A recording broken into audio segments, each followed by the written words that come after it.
Hey there, this is Andy, one half of Two Gray Beards. And today I'm going to do a brief explainer on carry. And carry is an important concept for investors in general because it is the price of doing a levered transaction. And while most investors, particularly long-only investors, don't have to concern themselves with carry because they don't use leverage, it is important for asset prices because the price of carry determines the demand for levered purchases or sales of assets.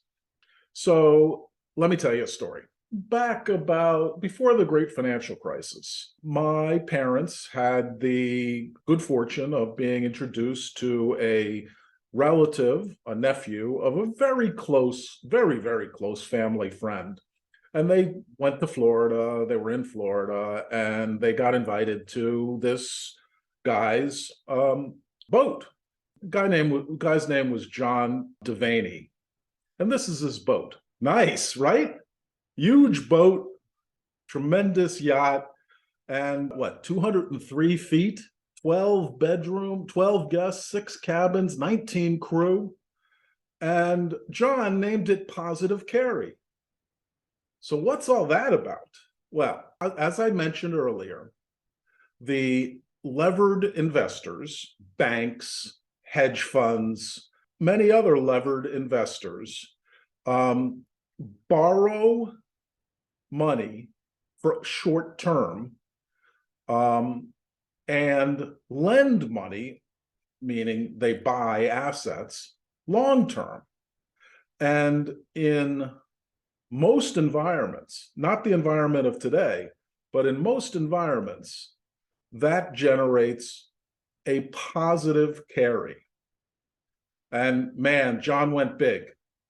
He borrowed at close to zero interest rates. Well, not quite, because it was before the great financial crisis, and bought a bunch of long-term assets. And you know the types: mortgages, mortgage derivatives, but pretty much anything can have positive carry as long as its yield to maturity is higher than the cost of your borrowing, which is at very short-term maturities. So he doesn't own that boat anymore because positive carry can turn quickly into negative carry. So let's get rid of that boat, because John doesn't own it anymore. Not sure what John's up to. So let's come back to the concept. Right now, depositors give banks their money at roughly 0% interest rates, which is a crime at some level because you can invest in T-bills at 4.5% interest rates. But back, for most of the past 15 years, you could borrow overnight at 0% interest.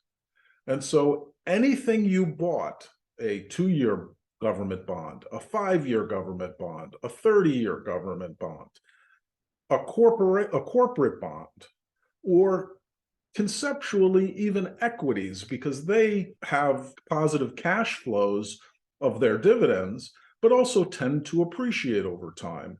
And you're financing your levered borrowing at 0% interest rates. Seems like free money. And it is, at some level.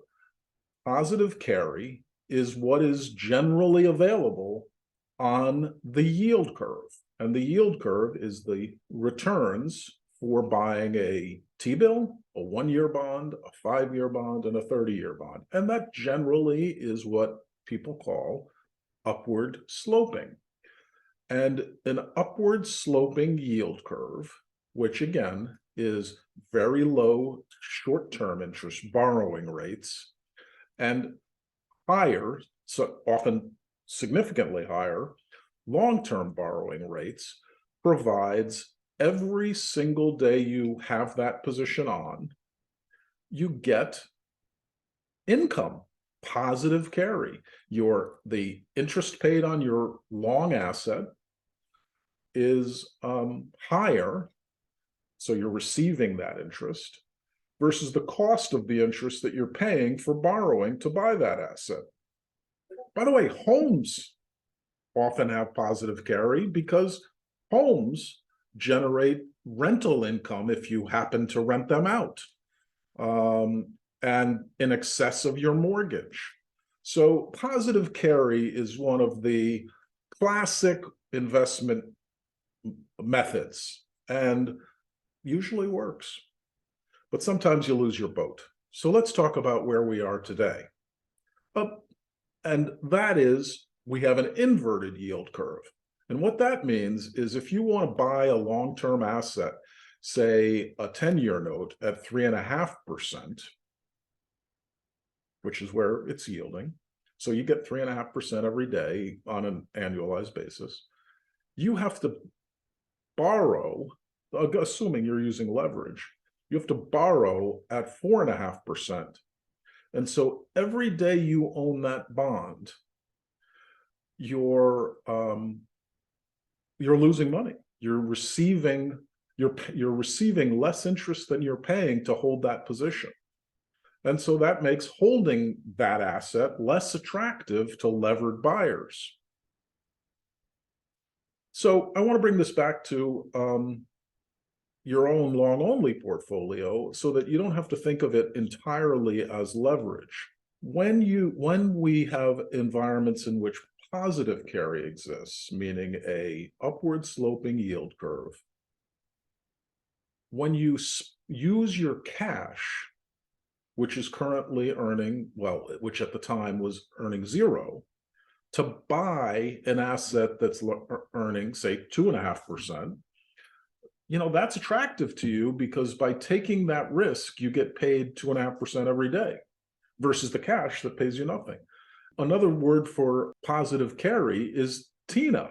There is no alternative. So what does that mean for today? As I said, levered buyers, any levered buyer at all, has to accept the fact that they will have negative carry every day they hold the position. And so to buy an asset is just less attractive. Now, obviously, that gets priced every single day. And so that negative carry is part of what is expected in the government bond market. And so people know that you have to be really sure you're going to get capital appreciation in the very near term to afford to pay the negative carry. And that's where the path of interest rates also comes in. In our video today, Nick and I both agreed that because of the strong data that we saw on Friday, the path of interest rates, meaning the cost of borrowing overnight, is likely to stay higher for longer. And if that's true, there's going to be no respite. There's going to be no shift to a positive carry environment for long-term assets. And that change needs to get priced into long-term assets. So that's what positive carry, negative carry is about.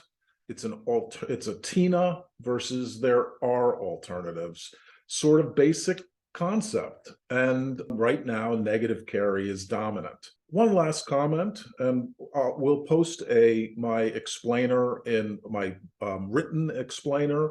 Nick mentioned gamma squeezes in our video today. That's a complicated topic. It's very true, and it's a factor in the markets, particularly in some of the most heavily shorted stocks. And it has to do with options players who either, certainly not as a group, but potentially individually, manipulate markets in some way to allow them to exit very expensive stocks at high prices. Anyway, we'll post an explainer, a link to my Twitter feed that will explain gamma. Thanks for listening.